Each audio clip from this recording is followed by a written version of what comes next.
This is Stephen Henrik, and he is the Senior Manager of Mobile Development at the Globe and Mail.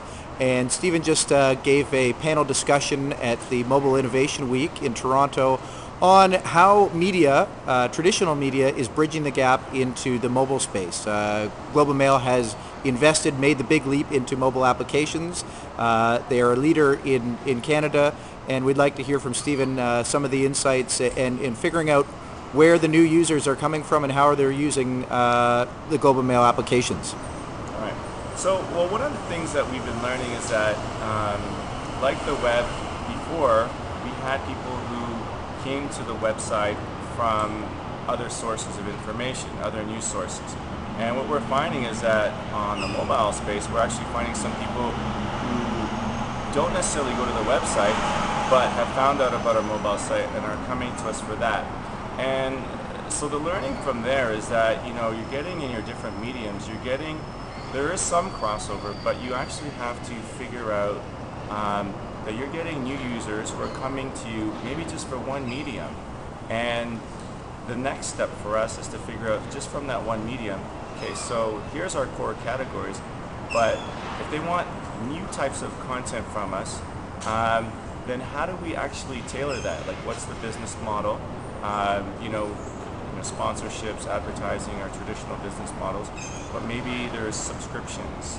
I'll call it niche subscriptions or niche or micro applications. Specific content, specific tools, specific features, specific functionality for specific types of users, specifically for mobile. I've said specific too many times, but we're really drilling down to who's using it. Yeah. But the mobile is a personal device, and we need to find out how to tap into that unique relationship that mobile has with users, because people people leave their homes with a few things.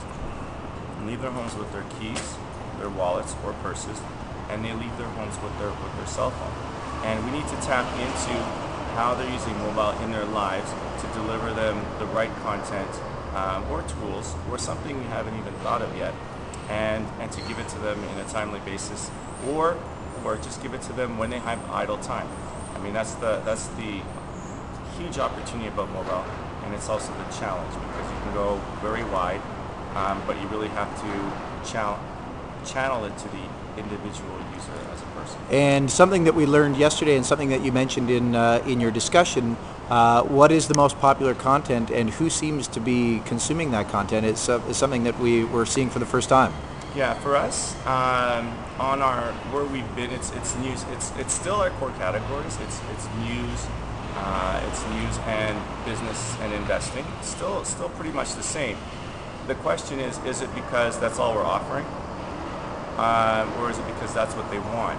But we know from other research that people are using their mobile devices to check whether restaurants, to do searches, and we need to figure out, how far, if we should expand our categories that we're involved in, how far we need to go beyond our traditional categories. So right now, I think it's all about, and for us, what we're doing on our mobile site is we'll have direct communication with users, the same way 10 years ago we would tell them, here's what's new.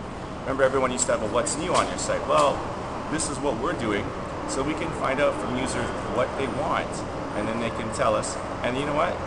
What happens is when you let them evangelize on behalf of you, you're building your user base, because you're actually doing something very simple, and that's just listening to your users and giving them what they want. Sounds good to me. Thanks very much, Stephen.